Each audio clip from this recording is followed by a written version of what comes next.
Palavra da Verdade, com Hernandes Dias Lopes. Meus irmãos, nós vamos abrir a Palavra de Deus no Evangelho de Jesus Cristo, conforme o registro de João, capítulo 15. João, capítulo 15, versos de 1 a 11.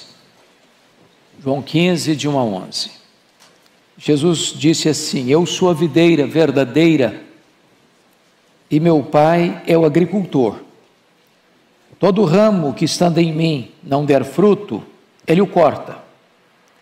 E todo o que dá fruto, limpa para que produza mais fruto ainda. Vós já estáis limpos pela palavra que vos tenho falado. Permanecei em mim, e eu permanecerei em vós. Como não pode o ramo produzir fruto de si mesmo, se não permanecer na videira, assim nem vós o podeis dar, se não permanecerdes em mim. Eu sou a videira, vós os ramos. Quem permanece em mim e eu nele, esse dá muito fruto, porque sem mim nada podeis fazer. Se alguém não permanecer em mim, será lançado fora, à semelhança do ramo, e secará. E o apanham, lançam no fogo e o queimam. Se permanecerdes em mim e as minhas palavras permanecerem em vós, pedireis o que quiserdes e vos será feito. Nisto é glorificado meu Pai, em que deis muito fruto, e assim vos tornareis meus discípulos. Como o Pai me amou, eu também vos amei. Permanecei no meu amor. Se guardardes os meus mandamentos, permanecereis no meu amor. Assim como também eu tenho guardado os mandamentos de meu Pai, e no seu amor permaneço. Tenho-vos dito estas coisas, para que o meu gozo esteja em vós, e o vosso gozo seja completo. Amém. Meus amados irmãos, o profeta Isaías, no capítulo 5 do seu livro, diz que Israel foi a vinha que Deus plantou, limpou, cuidou, colocou muros de proteção, regou, e fez tudo quanto um viticultor poderia e precisaria fazer para que ela produzisse, em abundância e com qualidade. A despeito de todo o esforço e empenho e dedicação e zelo dedicado àquela vinha, chamada Israel, ela, em vez de produzir frutos doces, produziu uvas bravas, frutos sem qualquer valor, sem qualquer utilidade. Agora o Senhor Jesus Cristo afirma para nós: eu sou a videira verdadeira e o meu Pai é o agricultor. E Jesus mostra neste cenário que nós somos os ramos, e um ramo de uma videira só tem duas finalidades: ou ele produz fruto, ou ele é destinado para o fogo. Ou fruto, ou fogo. Não tem uma segunda, uma terceira utilidade. Mas o Senhor Jesus, no texto lido, mostrando que Deus espera de nós frutos, vai descrever aqui 4 cenas. E eu peço que você, com a Bíblia aberta comigo, confira. A primeira cena está no verso 2: todo ramo que estando em mim não der fruto. Então há uma ideia aqui de um ramo que não está produzindo fruto nenhum, não dá fruto. Depois, no verso 2, está escrito ainda: todo que dá fruto, limpa. Então, o que não dá fruto, corta. O que dá fruto, limpa. Então, tem ramo que dá fruto. Dá fruto. Terceira cena.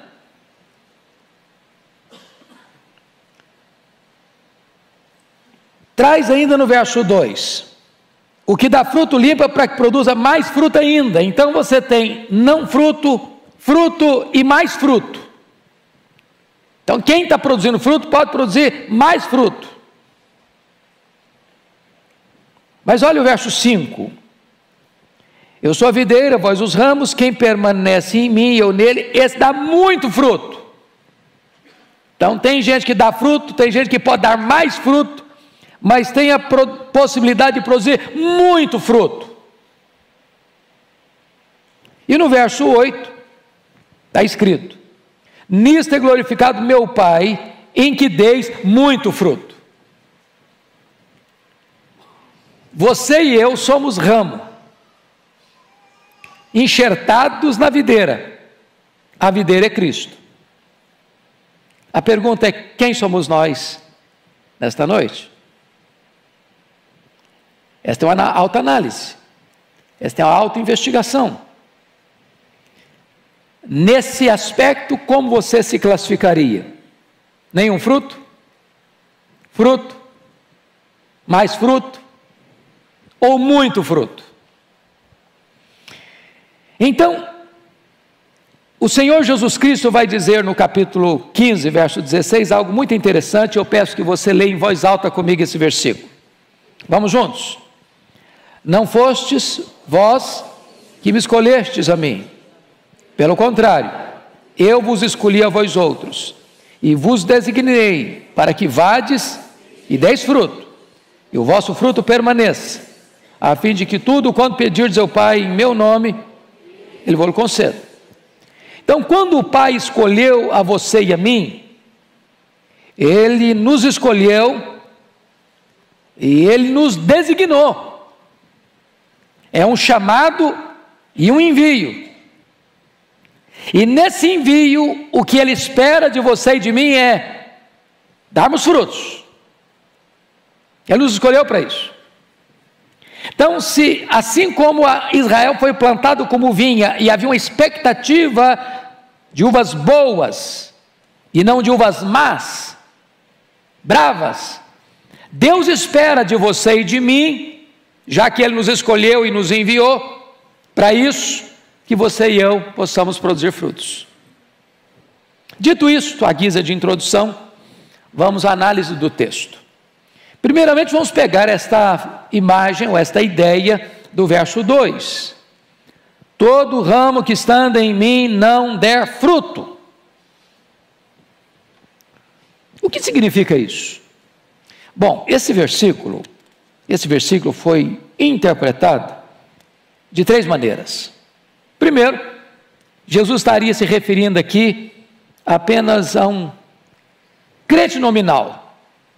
Aquele crente que é crente de nome, de rótulo, que é membro da igreja, que foi batizado, que está matriculado na escola dominical, que talvez até exerce algum cargo na igreja, mas ele não nasceu de novo.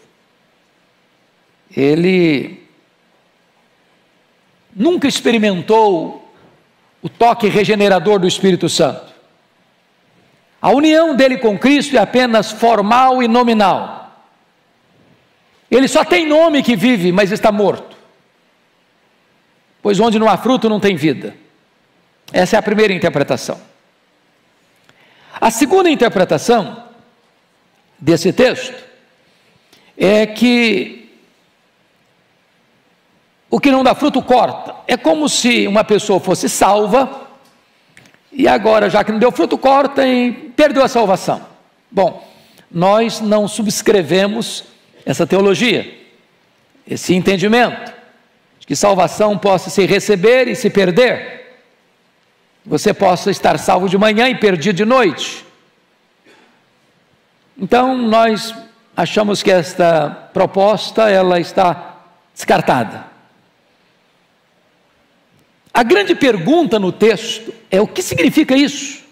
E talvez a melhor forma de interpretar o versículo 2 é pegar a palavrinha que está aí: todo ramo que estando em mim não der fruto, ele o corta.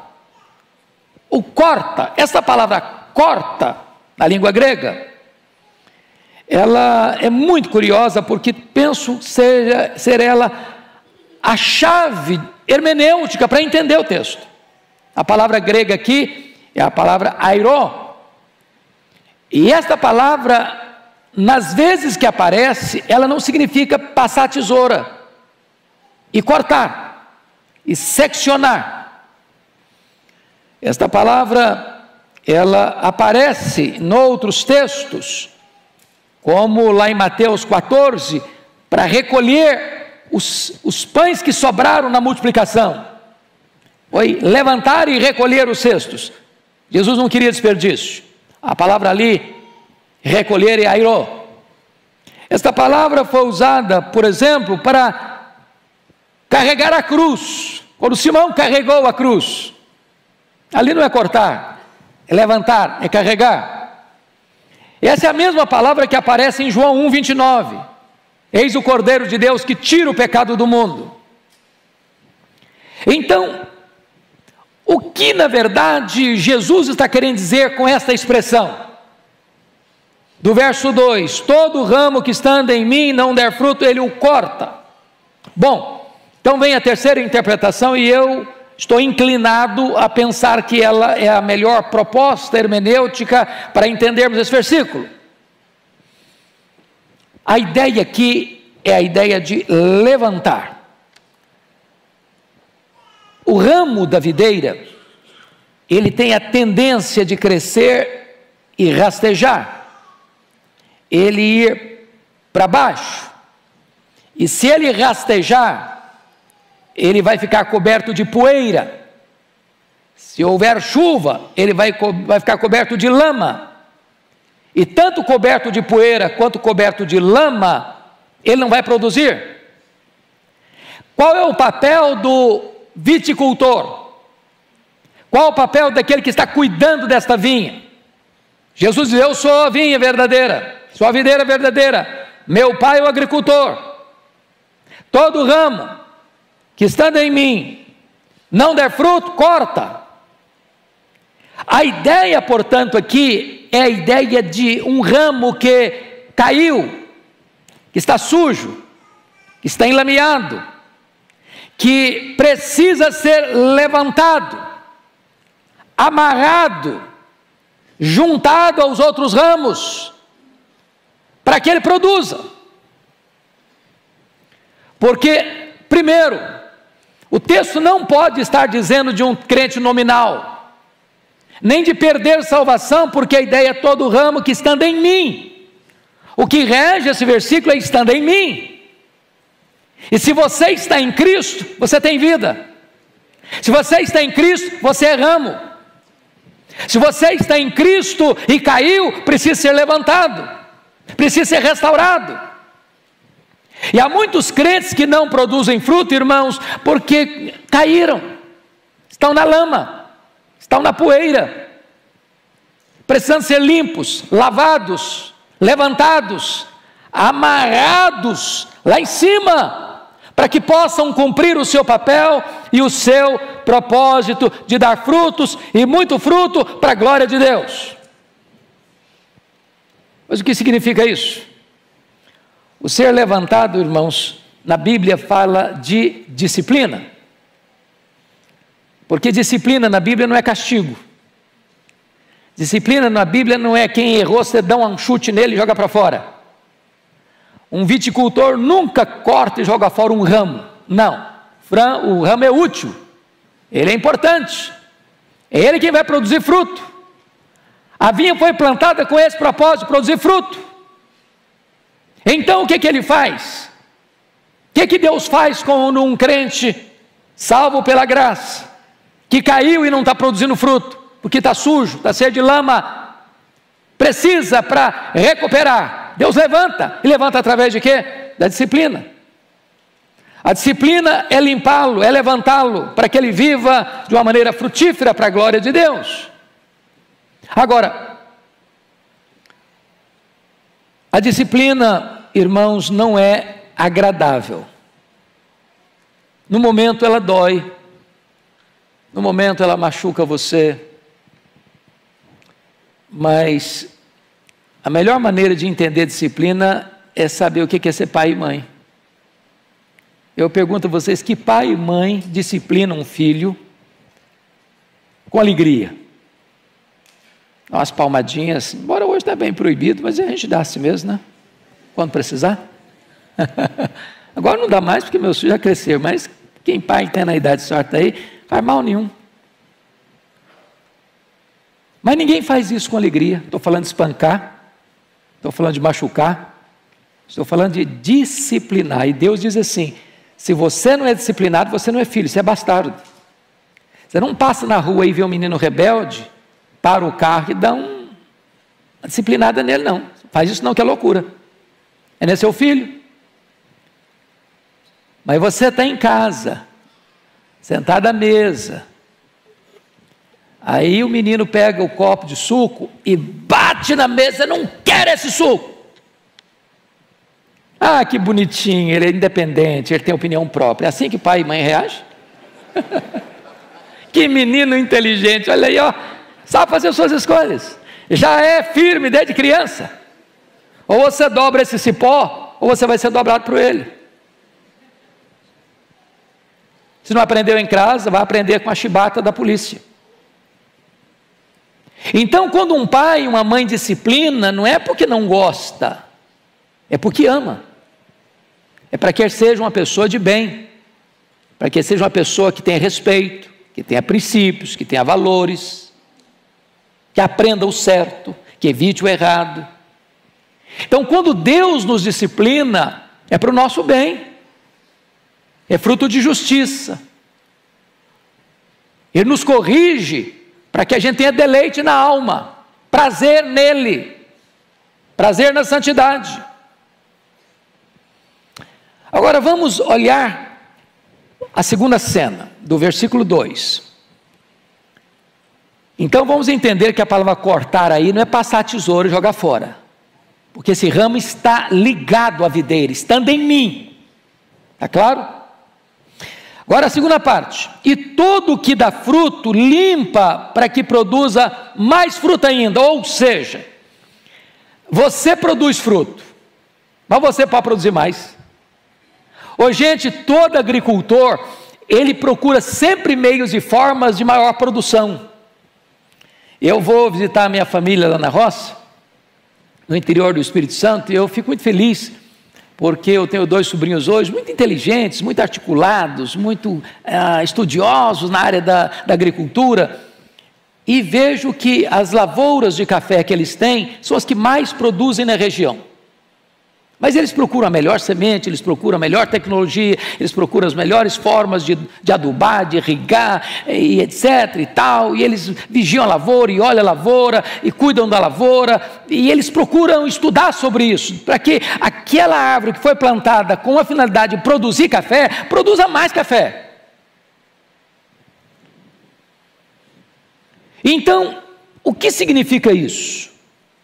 Limpa para que produza mais fruta ainda. Bom, a ideia de limpar, irmãos, é a ideia da poda.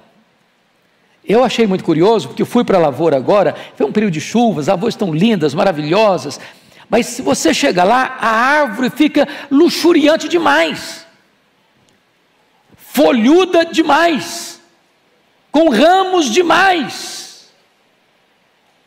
Aí ele vai lá e arranca aquela parte mais viçosa.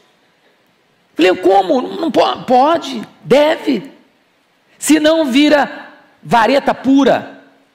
Não tem espaço para a luz entrar, não tem espaço para o café crescer, não tem espaço para se produzir. Aí fica uma árvore belíssima, cheia de folha, cheia de galhos, mas não tem frutos.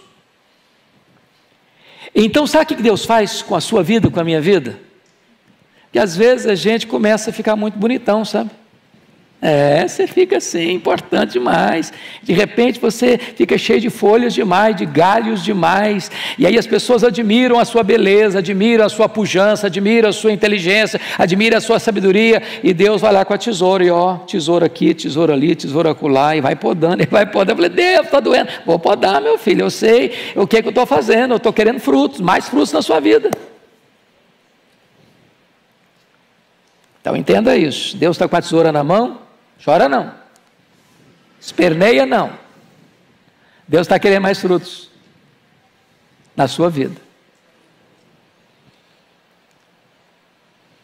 Veja bem, Deus nos disciplina quando nós estamos fazendo alguma coisa errada. Nós fomos para o chão, para a lama, para a poeira, e Ele nos levanta. Mas Deus nos poda não porque estamos fazendo a coisa errada, porque estamos fazendo a coisa certa. Mas Ele quer que a gente seja mais produtivo no seu reino, tirando qualquer coisa que tire de nós a seiva para produzir mais, coisas que vão nos distrair, coisas que vão nos atrair, mas vão tirar o nosso foco, que é produzir fruto. Então Deus passa a tesoura e nos poda. E aí você vai perceber, irmãos, que essa poda seria, diríamos hoje, as provações da nossa vida que vêm, e na hora você não entende. E eu estava lendo esta semana, pastor Arival, acerca do Davi, e talvez uma coisa boa, essa semana passada eu fiz isso, eu peguei a história do Davi, e dei uma lida nela, assim, numa sentada só, e é um conselho que eu dou para os meus irmãos. Às vezes você está lendo a Bíblia, lê um versículo hoje, aí semana que vem você vai ler outro versículo, não tem nada a ver com aquele que você leu primeiro, aí você nunca conecta os fatos, você nunca junta os elos, as correntes. Dá uma lida numa sentada só na história do Davi. Você encontra o Jessé na casa o Samuel na casa do Jessé para ungir um filho rei. Aí entorna o azeite na cabeça dele, e ele podia pensar, bom, agora estou com a faca e o queijo na mão. Pronto, agora sou rei. Olha, mas ele matriculou-se, foi numa escola de deserto, de luta, de dor, de sofrimento, de perseguição. Falei, mas Deus, não estou entendendo, o cara é ungido rei e começa a sofrer? Por que então ungiu o rei? Mas se Davi não tivesse as lutas que teve, as provas que teve, as dores que teve, as perseguições que teve, os enfrentamentos que teve, ele não seria o Davi. Você e eu não teríamos os salmos que nos encantam até hoje. Ele não teria sido a bênção que ele é para o mundo ainda hoje. Então, Deus passa a tesoura na gente, não é porque Deus odeia a gente, não é porque Deus não gosta da gente, é porque Deus diz, meu filho, eu quero que você produza muito fruto, e eu quero que você inspire as novas gerações a produzirem fruto. Leia a história de Paulo. Paulo não seria Paulo se não tivesse passado o que passou. Leia a história dos homens de Deus, como Moisés, como Elias, e eles não teriam sido os homens de Deus que foram, se eles não tivessem recebido a tesoura de Deus. Não é porque estava andando em pecado, Paulo não estava passando as lutas porque estava andando em pecado, Elias não estava passando as lutas que passou porque estava andando em pecado, Moisés não estava passando as lutas que passou, 40 anos no deserto, aliás 40 anos, 40 depois, porque estava vivendo em pecado. Mas você só admira Moisés, você só admira Elias, você só admira Paulo, você só admira Davi, porque Deus tratou com eles, para que eles produzissem muito fruto para a glória de Deus. É isso que Deus está fazendo com você e fazendo comigo. Mas agora vamos ao que está escrito, por gentileza, ainda no verso 2, para que produza mais fruto ainda, e é o versículo 5 desse texto. Quem permanece em mim e eu nele, esse dá muito fruto. E aqui, irmãos, a ideia que vai reger o texto agora é o verbo permanecer. Esse verbo, só nesses 11 versículos, vai aparecer 10 vezes. 10 vezes. O que Jesus está querendo nos ensinar nesse texto? É que Ele está mais interessado em quem nós somos do que no que nós fazemos. Mais ainda, a chave da virada do entendimento é: você não tem condições de produzir muito fruto por você mesmo. Não é o seu dom, não é a sua inteligência, não é a sua capacidade, não é a sua desenvoltura, não é as suas estratégias, não são os seus recursos. A seiva para produzir fruto não vem do ramo, vem da videira, vem do tronco. Então o segredo é você estar conectado ao tronco, permanecer em Cristo. Se você permanece nele, a seiva dele vem para você, e a seiva dele vindo para você, você produz muito fruto, e nisso é glorificado o Pai. Então, me permita agora destacar alguns pontos desta verdade preciosa. Primeiro, permanecer em Cristo é um imperativo e não uma opção. Olha o verso 4. Permanecei em mim. Aqui não está pedindo, não está solicitando, não está sugerindo. Aqui está o quê? Ordenando. É uma ordem. Permanecei em mim. Agora, o que é permanecer em Cristo, irmãos? Nós estamos ligados inalienavelmente com Ele. Nós somos o corpo, Ele é a cabeça. Nós somos os ramos, Ele é o tronco. Mas aqui tem a ver com relacionamento, com intimidade, com comunhão. Como é que é a sua vida depois do domingo? Amanhã começa a segunda-feira. Você tem uma rotina de trabalho, de estudos, de viagens, de conferências, de labor. Nesse interregno, até o domingo que vem, como é que é a sua vida? Vida de oração, meditação da palavra, de adoração, de testemunho. Você dá uma desligada? Você chega em casa agora e bota a sua Bíblia numa prateleira, até domingo que vem para pegar de novo? Ou sua vida devocional é intensa dentro da sua casa? Permanecer em mim. Segundo lugar, veja comigo por favor, versículo 6, permanecer em Cristo é vital para a salvação, porque olha o verso 6, se alguém não permanecer em mim, será lançado fora, a semelhança do ramo, e secará, e o apanham, lançam no fogo e o queimam. Veja a diferença do verso 6 para o começo do verso 2, todo ramo que estando em mim não der fruto, corta, levanta, está em mim. Agora o verso 6 é, se alguém não permanecer em mim, ou seja, se alguém não está em mim, será lançado fora. Se você não estiver ligado a Cristo, você é um ramo que não produz nada. Então o ramo só tem dois propósitos, ou fruto ou fogo. Ninguém é salvo sem permanecer em Cristo. Ninguém é salvo fora de Cristo.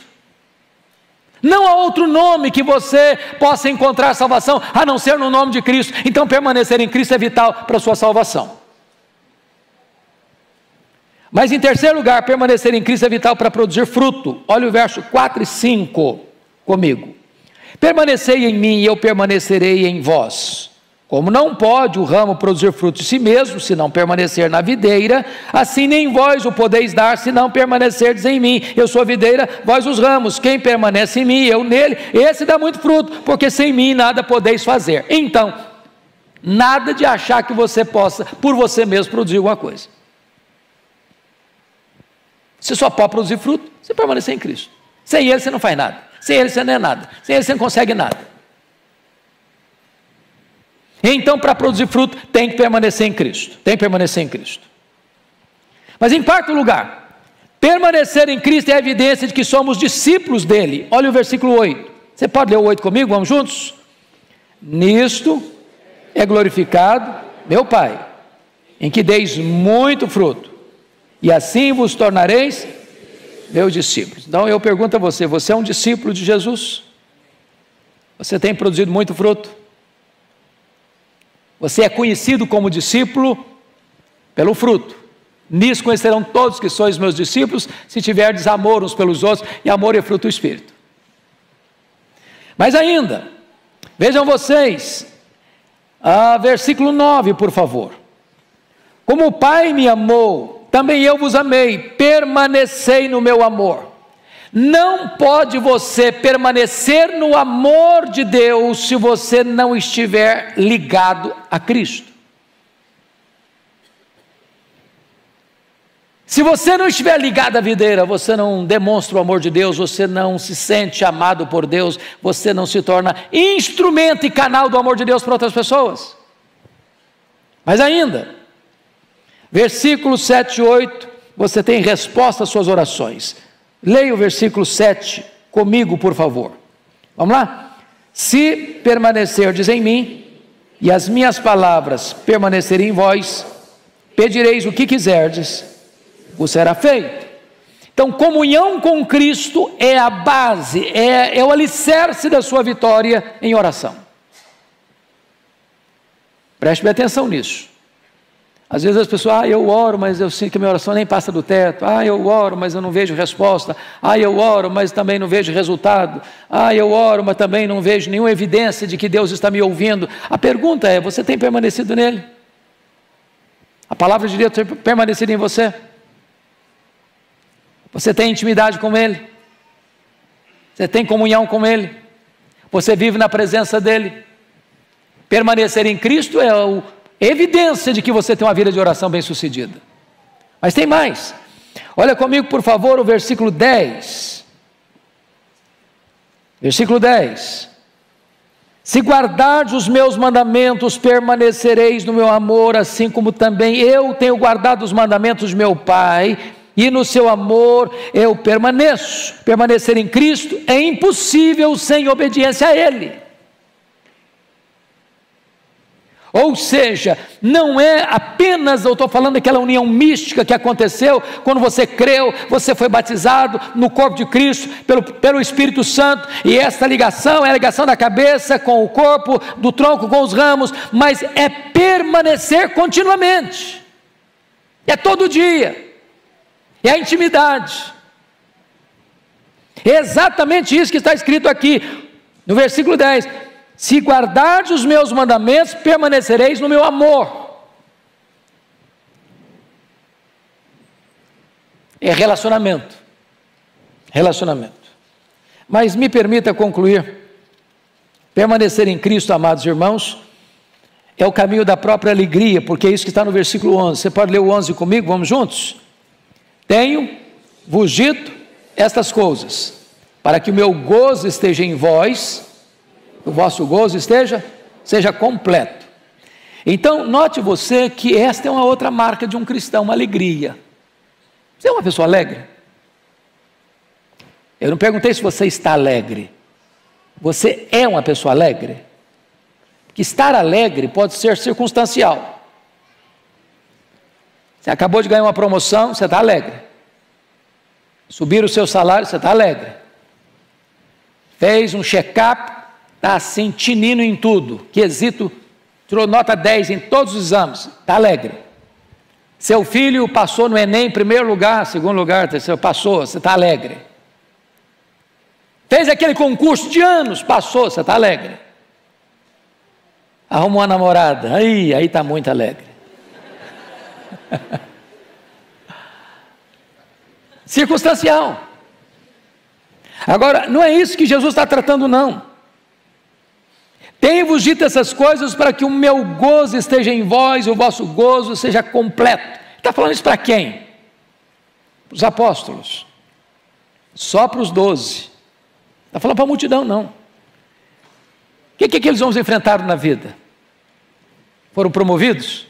Aplaudidos onde foram? Paulo chegou a dizer, eles se foram considerados escória do mundo.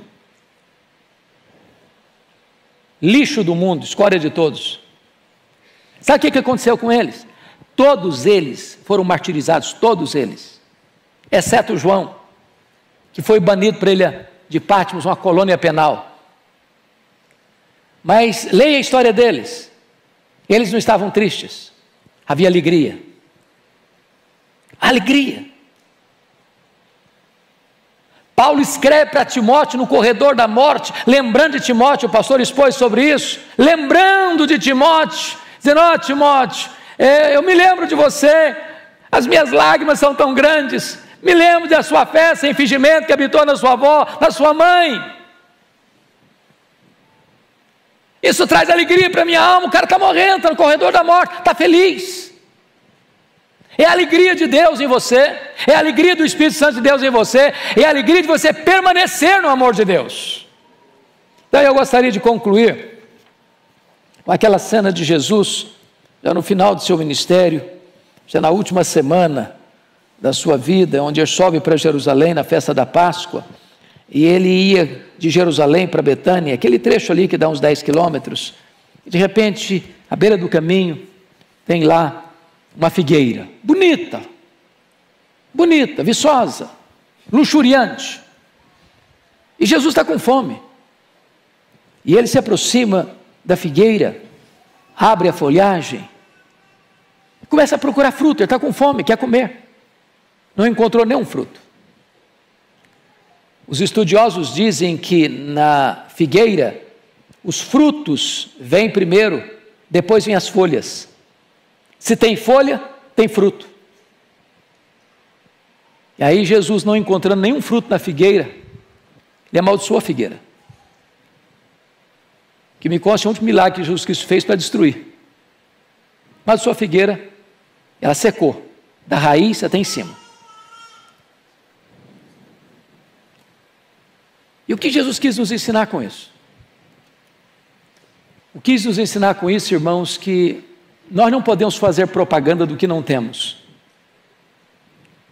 Ele não se agrada de folhas, ele quer frutos. Ele não se contenta com a aparência, ele quer a realidade. Ele não quer apenas propaganda de frutos, ele quer frutos na nossa vida. E a pergunta que eu faço a você hoje é: que tipo de ramo você é da videira verdadeira? Aquele ramo que não está dando fruto porque caiu, está precisando ser levantado? Você é aquele ramo que está produzindo fruto, mas pode produzir mais fruto, e a tesoura de Deus está passando na sua vida? Ou é você daquele tipo de ramo que produz muito fruto para a glória de Deus, e nisso todos reconhecem que você é um discípulo de Cristo? Que Deus nos ajude nesta noite a sermos frutíferos no reino de Deus. Que Deus abençoe a sua vida, a sua casa, a sua família, em nome de Jesus. Amém.